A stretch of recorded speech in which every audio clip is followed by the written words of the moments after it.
જય સરદાર, જય સરદાર, જય માં ઉમા ખોડલ. જય માં ઉમા ખોડલ. મંચ ઉપર બેસેલ આપણા સમાજના જે પ્રતિષ્ઠિત વ્યક્તિઓ, લેવા પટેલ સમાજને કડવા પટેલ સમાજમાંથી આવેલ આગેવાનોનું શ્રી સરદાર પટેલ સેવાદળ એસપીજી સૌરાષ્ટ્ર આપનું હાર્દિક સ્વાગત કરે છે. અને સામને બેઠેલ જે પાટીદાર સમાજના બહેનો તથા ભાઈઓનું પણ એસપીજી ગ્રુપ આપનું હાર્દિક સ્વાગત કરે છે. મારા શબ્દ હું બોલું એ પહેલાં મને આ વિસ્તારમાં એક એવા વ્યક્તિએ મદદ કરી હતી, એનું સન્માન પહેલાં થવું જોઈએ. જે ગોંડલ તાલુકામાંથી એક આપણા સમાજનો વ્યક્તિ અને એક અન્ય સમાજની મહિલા, વાત કરું 1.5 વર્ષ પહેલાંની છે. એ વ્યક્તિનો ફોન એમની ઘરે ગયો, જે એમની ભૂલ હતી, જે ભાગીને વ્યવહાર હતા વંથલી પાસે ગામડામાં. અને આ વિસ્તારમાં મેં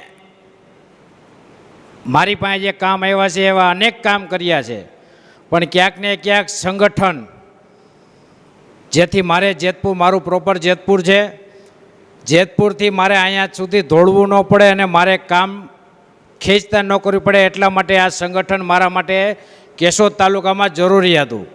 કેમ કે ક્યાંક ને ક્યાંક સૌરાષ્ટ્ર અધ્યક્ષ કલ્પેશ રાખની જરૂર, અને કલ્પેશ રાખના કાર્યની જે નોંધ લે છે એ એક જ વ્યક્તિ પાસે આવે છે કે ભાઈ આ કામ કલ્પેશ રાખ કરશે. તો તમને એ પણ કહી દઉં, હું વ્હાઇટ કોલરનો ગુંડો છું, અસામાજિક તત્વ જ છું. જેથી કરીને અમારી પાસે એક કામ આવે છે ને એક કામ માટે મારે નીચેની ટીમ જરૂરી છે. અને એ ટીમ પણ, મારી ટીમ એક પણ વ્યક્તિ ફસે એવું કામ નથી કરતો. પહેલાં હું મારા ગળે લઉં છું, પછી એ લોકોને હું નામ દઉં છું. પણ એવા જ એક કાર્યમાં, એક કામમાં, જે જગ્યાએ એનો પ્રોપર વ્યક્તિ નહોતો જઈ શકતો, અને એ પટેલ સમાજના યુવાને જે એમની ઘરે ફોન કર્યો કે ભાઈ મારાથી ભૂલ થઈ ગઈ છે અને અટાણે આ મહિલા મારી પાસે 5 વીઘા જમીન માગે છે ને 1 ટ્રેક્ટર માગે છે. એ પણ મોટો ખેડૂત જ હતો ગોંડલ તાલુકાનો. એમની પાસે 50-60 વીઘા જમીન હતી, 3 ટ્રેક્ટર હતા. પણ લોભ લાલચે અને આની પાસે માલ મિલકત હતી, એટલા માટે એ જણને લઈને અહીં ભાગી આવી હતી. અને એ જણને, આપણા જણને ખબર પડી ગઈ હતી કે આ ક્યાંક ને ક્યાંક મારા માલ મિલકત પાછળ જ આ લોકોએ મારી પાછળ આવું કૃત્ય કર્યું છે.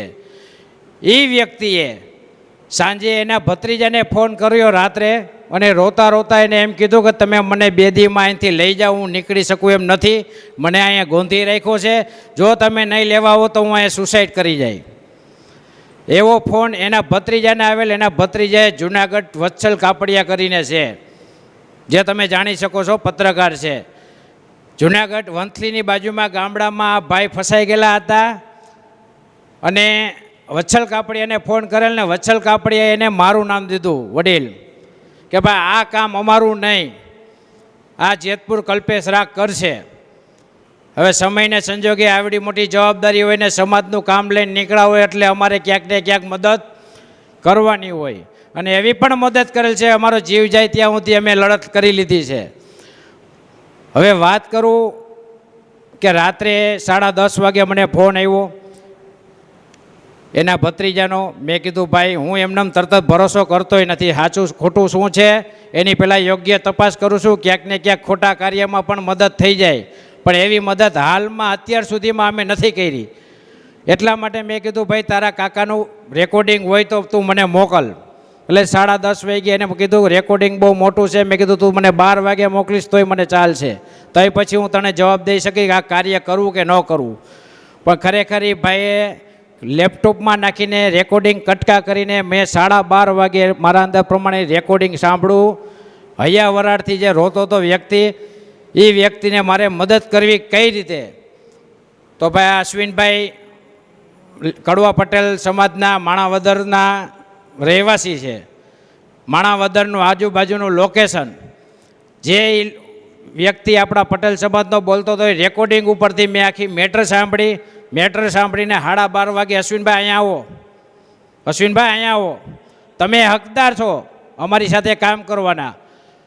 જે જૂનાગઢના વ્યક્તિ એ મારું લોકેશન દીધું, મારું નામ દીધું, એ વ્યક્તિ ફોન ઉપાડતા બંધ થઈ ગયા. તેથી 12:30 વાગ્યે આ અશ્વિનભાઈને મેં ફોન કર્યો કે સવારે 10 વાગે અમે વંથલી આવશું, તમે આ જગ્યાનું લોકેશન પરફેક્ટ રાખી અને એ જગ્યા ઉપર આપણે જવાનું થાય છે.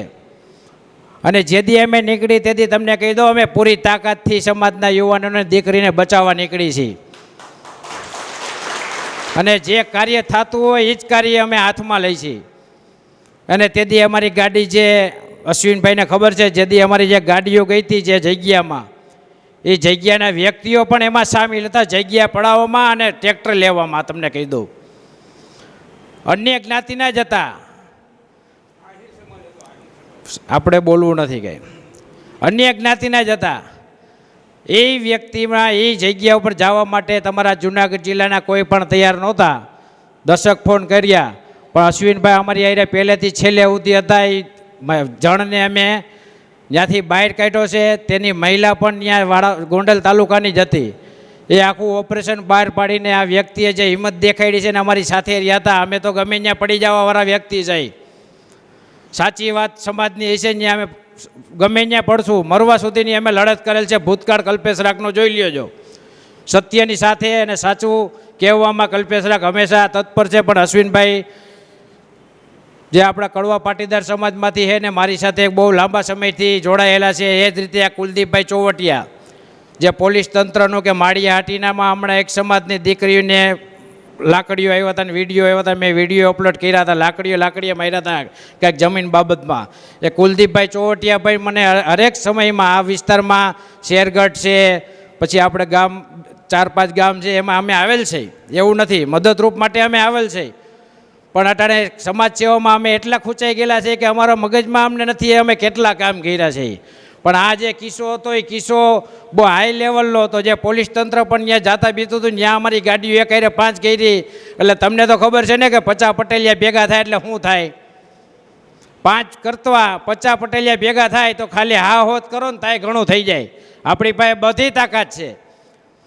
આપણા સમાજ પાસે શું તાકાત નથી તમને કહી દઉં. પોલીસ સ્ટેશનનું પગથિયું ચડતા અને કોર્ટનું પગથિયું ચડતા આપણો સમાજ ડરે છે. જેથી આપણો સમાજ પોલીસ સ્ટેશનનું પગથિયું ને કોર્ટનું પગથિયું ચડતા દાંત કાઢતા કાઢતા ચડશે, ત્યારે આ અસામાજિક તત્વો એ કોઈ પટેલ સમાજની દીકરીઓ અમે કે ઘર અમો નહીં જોવે. સાચી વાત હોય તો કયો. પોલીસ સ્ટેશનનું પગથિયું ને કોર્ટનું પગથિયું ત્યાં જાય એટલે એમ કહી દે કે ત્યાં નથી જવું. પોલીસ ઘરે આવે તોય બી જાય. મારી ઘરેથી એકાત્રા પોલીસ આવે છે, મારા મોબાઈલમાં વિડીયો શૂટિંગ છે, જોવાય તો. અમે ક્યાંક ને ક્યાંક ધોકો ઉલારીએ એવા જોઈ. કલ્પેશ રાખ સીસીટીવી કેમેરામાં હોય, પણ છોકરાઓ ગયા જ હોય ત્યાં કલ્પેશ રાખનું જ નામ બોલાતું હોય. પણ ક્યાંક ને ક્યાંક સમાજ માટે અસામાજિક તત્વો બનવું પડે તો અમે બનવા તૈયાર છે ને છે જ. આ તમને કહું, અશ્વિનભાઈનું સન્માન આપણા જે લેવા પટેલ સમાજના આગેવાનો ને કડવા પટેલ સમાજના આગેવાનો છે, આ વ્યક્તિનું સન્માન થવું જોઈએ. અને આવા હરેક સમાજમાં પીઠ અને બાહોશ વ્યક્તિઓ છે એને એસપીજી ગ્રુપ સન્માન કરશે અને કરવાનું છે. કેમ કે સમાજને મંદિરની જરૂર છે, રાજકીય વ્યક્તિની જરૂર છે, સામાજિક લેવલમાં કામ કરતા વ્યક્તિની જરૂર છે. પણ અમારા જેવા વ્હાઇટ કોલર ગુંડાની પણ જરૂર પડશે બેન દીકરીને સાચવવા માટે. એટલે અમે સન્માન કરી છીએ ને અમે બોલી છીએ વટથી. લેવા પટેલ સમાજને કડવા પટેલ સમાજના આગેવાનોને મારી નમ્ર વિનંતી છે કે અશ્વિનભાઈનું સન્માન કરે છબી અને શિલ્ડ આપીને. અને પુષ્પગુપ્તા આગેવાનશ્રીઓને નમ્ર અપીલ કે ભાઈશ્રીનું સન્માન કરશું. 12:30 વાગ્યામાં ફોન કર્યો તો, સવારે 9 વાગે કહી દીધું કલ્પેશભાઈ તમે જે લોકેશન દીધું છે એ લોકેશન ઉપર હું સૌ તાળીઓ પાડશું. અમે કીધું તમે જ્યાં છો ત્યાંથી મોબાઈલમાં વોટ્સઅપમાં લોકેશન નાખો. અને અમે એ લોકેશન ઉપર પૂગી ગયા હતા. અને જે એ બાહોશથી કામ કર્યું છે એ મને આ મેં કાર્ય કર્યું છે, આ કામ કર્યું છે, એમાં મને ખબર છે કે જેતપુરથી નીકળું એટલે હું જેતલસર, હાકરી, વડાલ, ચોકી, જુનાગઢ, એમાંથી મારી ભેગા ચોકીવાળા હતા, વડાલવાળા હતા.